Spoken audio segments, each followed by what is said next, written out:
ഒരുപാട് ആളുകൾ നേരിടുന്ന പ്രശ്നമാണ് ഈ ഇൻസൾട്ട് എന്ന് പറയുന്നത് കേട്ടോ. മറ്റുള്ളവരിൽ നിന്ന് കിട്ടുന്ന ഇൻസൾട്ട് കൊണ്ട് ഡിപ്രഷനിലേക്ക് വരെ പോകുന്ന ആളുകളെ എനിക്കറിയാം, ഇവിടെ കൗൺസിലിങ്ങിന് വരാറുണ്ട്. അപ്പോൾ അതുമായിട്ട് ബന്ധപ്പെട്ടുള്ള വീഡിയോ ആണ് ഇന്നത്തെ കേട്ടോ. അതായത് എങ്ങനെ ഈ ഇൻസൾട്ടിനെ നേരിടാമെന്നുള്ളത്. നമ്മുടെ ജീവിതത്തിലുണ്ടല്ലോ കുറേ കാര്യങ്ങൾ നമ്മുടെ കയ്യിൽ ഒതുങ്ങുന്നതാണ് അല്ലേ, അല്ലെങ്കിൽ നമ്മളുടെ കയ്യിൽ മനഃപൂർവ്വം വരുന്നതാണ്. ചില കാര്യങ്ങളെന്ന് വെച്ചാൽ നമ്മളുടെ കയ്യിൽ ഒതുങ്ങുന്നതല്ല, ഓക്കെ, നമ്മൾ പ്രതീക്ഷിക്കാണ്ടും വരുന്ന കാര്യങ്ങളാണ്. ഇങ്ങനെ നമ്മുടെ കയ്യിൽ ഒതുങ്ങാതെ വരുന്നൊരു കാര്യമാണ് ഈ ഇൻസൾട്ട് എന്ന് പറയുന്നത്.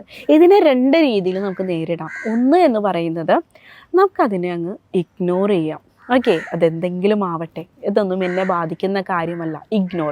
ഇത് ഇത്തിരി ബുദ്ധിമുട്ടുള്ള കാര്യമാണ് ഇഗ്നോർ ചെയ്യുക എന്നുള്ളത്. രണ്ടെന്ന് പറയണത് അത് മനസ്സിലാക്കി നമ്മളുടെ തെറ്റുകൾ തിരുത്താം. അവർ ഇൻസൾട്ട് ചെയ്യുന്നതിൽ എന്തെങ്കിലും കാര്യമുണ്ടോ എന്ന് ആലോചിച്ച് നമുക്ക് നമ്മുടെ തെറ്റുകൾ തിരുത്താം. ഈ രണ്ട് കാര്യവും നമുക്ക് പോസിബിൾ അല്ല, പക്ഷെ ഇത് പോസിബിൾ ആവണം. ഇല്ലെങ്കിൽ ഉണ്ടാകുന്ന പ്രശ്നങ്ങൾ എന്തൊക്കെയാണെന്ന് ഞാൻ പറഞ്ഞിരുന്നത്. മിക്ക ആളുകളും ചെയ്യുന്നൊരു കാര്യം എന്ന് പറയുന്നത്, ഈ ഒരാൾ ഇൻസൾട്ട് ചെയ്യുമ്പോഴേ അത് നമ്മുടെ മനസ്സിൽ തന്നെ ഇങ്ങനെ വച്ചുകൊണ്ടിരുന്ന് അത് എപ്പോഴെങ്കിലും ഒരു അവസരം കിട്ടുമ്പോൾ തിരിച്ചടിക്കാം എന്നുള്ള രീതിയിൽ കൊണ്ടു നടക്കുന്നവരായിരിക്കും കൂടുതൽ. ഇങ്ങനെയുള്ളവരായിരിക്കും ഒരു 95% ഓഫ് ആളുകളും. നിങ്ങളും അക്കൂട്ടരത്തിൽപ്പെട്ടവരല്ലേ. പക്ഷേ അങ്ങനെ നമ്മളതിങ്ങനെ മനസ്സിലിങ്ങനെ കൊണ്ടുവന്ന് നടക്കുമ്പോഴല്ലോ നമ്മളറിയാതെ നമ്മുടെ ഉള്ളിൽ സ്ട്രെസ്സ് കയറും. അതായത് എപ്പോഴെങ്കിലും ആ ഒരു അവസരം കിട്ടാതെ വന്നു കഴിഞ്ഞാൽ, കാലമാണ് അല്ലേ, നമുക്ക് ചിലപ്പോൾ അവസരങ്ങളൊന്നും കിട്ടിയെന്ന് വരില്ല തിരിച്ച് പറയാനായിട്ട്. അപ്പം നമ്മളുടെ ഉള്ളിൽ ഇരുന്ന് എന്ത് ചെയ്യും, ഇത് സ്ട്രെസ് ഉണ്ടാക്കും, ടെൻഷൻ ഉണ്ടാക്കും, ഇത് വൈരാഗ്യം, പക, ഇങ്ങനെയുള്ള ആവശ്യത്തിലധികം നമ്മളുടെ ഉള്ളിൽ നമ്മളുടെ മനസ്സിനെ തന്നെ ഇല്ലാണ്ടാക്കുന്ന, മാനസികമായിട്ട് നമ്മളെ തളർത്തുന്ന ഒന്നായിട്ട് ഇത് മാറും. അതുകൊണ്ട് ഇത് പിന്നീട് അവരോട് തിരിച്ചടിക്കാം എന്ന് പറയുന്ന എന്ന് വിചാരിക്കുന്ന ആ ഒരു സ്വഭാവം നിങ്ങളിപ്പോൾ തന്നെ മാറ്റി വയ്ക്കുക.